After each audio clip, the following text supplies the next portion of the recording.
There's a new series of This Is Your Life tonight, but no clues as to who the victim is. You can find out from Michael Aspel tonight at 7.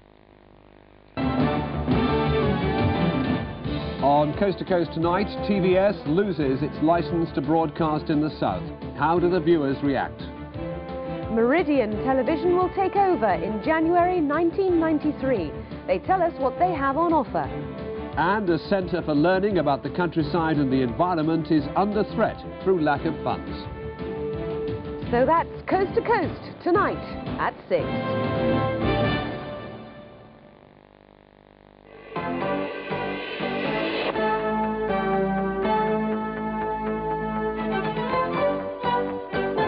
Four of Britain's ITV companies lose their licences.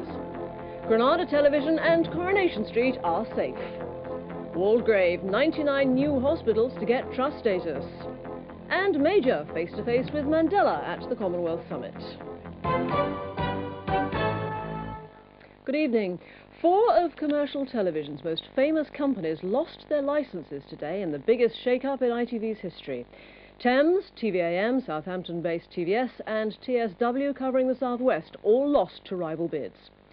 Thames, the biggest programme supplier to the national ITV network, was outbid by Carlton Television, the media services company. TVAM's national breakfast station bid a low £14.5 million and lost to Sunrise, a consortium backed by LWT. It bid £20 million more. TVS failed because it bid too high. The Independent Television Commission said it didn't believe the company would be able to sustain its programme output. The franchise was awarded to Meridian Broadcasting, a consortium put together by the advertising group MAI. And TSW, one of ITV's smallest companies, also lost because it bid too much. West Country Television, a consortium headed by the CBI chief John Bannum, won. Champagne for Carlton executives, an independent production company which outbid Britain's biggest independent TV station, Thames, who were there to record the event for the local news. This morning, bidders for the new licences received faxes telling them if they'd won. This one, addressed to the Daybreak Consortium at ITN, had disappointing news. The Independent Television Commission had rejected the application. Well, there we are. It was left to the Commission to explain why 4 companies, including Thames and TVAM, had failed to retain the right to broadcast. It was measured on cash bids, the money they were prepared to pay the government, the quality of programming. The system had been heavily criticised. I'm not prepared yet to say this is a good way or a bad way, because we've not done the work, we've just lived through it. But fortunately it's the last way, because it won't happen again. These franchises are basically given to people for 20 years, and I do think that during that time they'll settle down, and I can't ever see a franchise system of this sort taking place again. For Meridian executives, it was time for a toast. They successfully ousted the existing franchise holder, TVS, with a smaller cash bid. Now they have to get a service ready. Absolutely no danger of old favourites disappearing.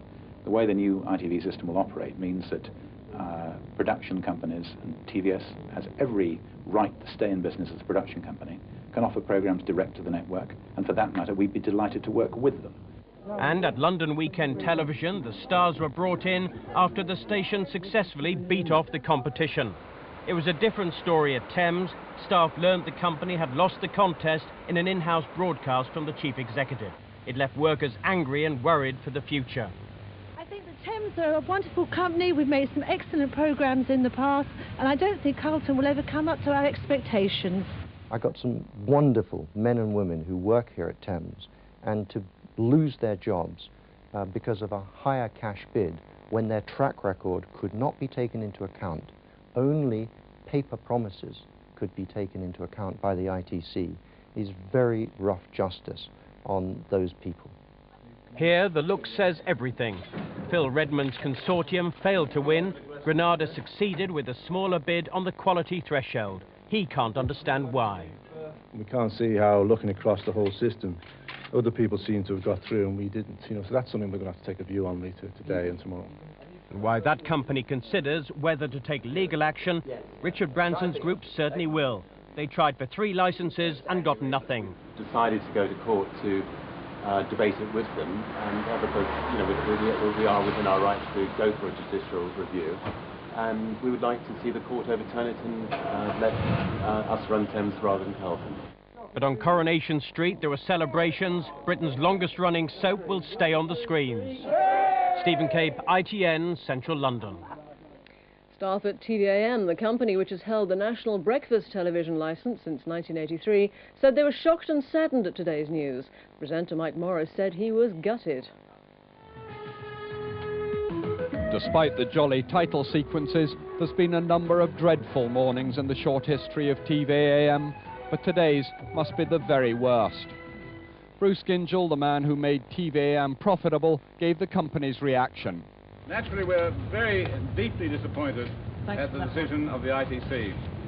All the staff at TVAM have demonstrated a great deal of skill and commitment in working together to create what is the outstanding breakfast television service, not only in this country, but in the world.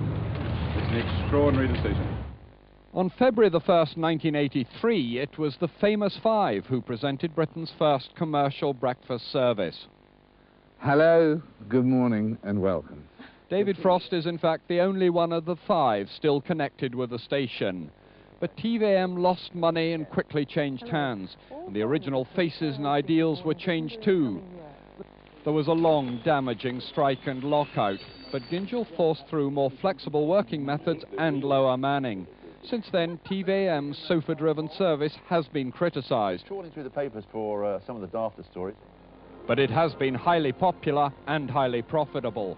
But Gingell's bid for the new franchise was £20 million less than the successful Sunrise Consortium. The £40 million bid was a proper and sensible bid given the exigencies of the business.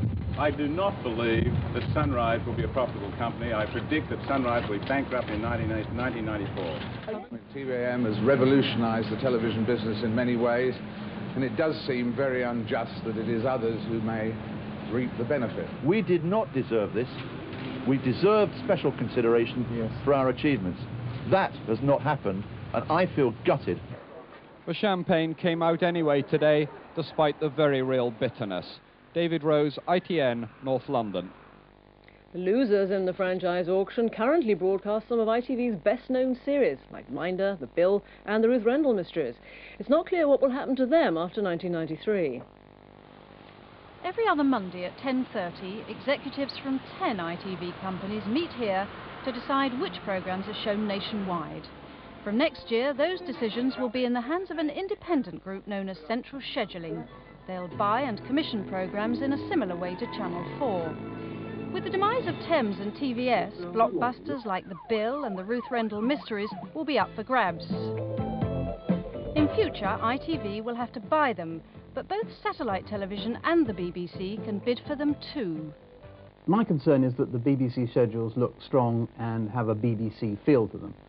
Into that, there are one or two things here and there which may be on ITV at the moment, which could sit happily in the BBC schedule. And if they were to become available, I wouldn't rule those out. Thames currently provides a third of peak time programmes, so viewers will probably see less of this. We've got to get Morley's car again. Either nick it or the wheel so that we can check it. And more cheap imports on the screen as the company tries to save money before 1993. Some believe financial pressures will mean fewer risks. The first series of Minder didn't do that well with the audience. And it was only because we were at a time when people could say, all right, let's do another series, let's take a risk and do it. That happened. It wouldn't happen today. So you wouldn't have your Minder. Many also fear that good documentaries and high-quality drama, which are expensive to make, will fall victim to cheaper programmes with guaranteed audience appeal. And that's the news so far this evening. Next from ITN, Channel 4 News at 7. From me and the 5:40 team, bye for now. Have a nice evening.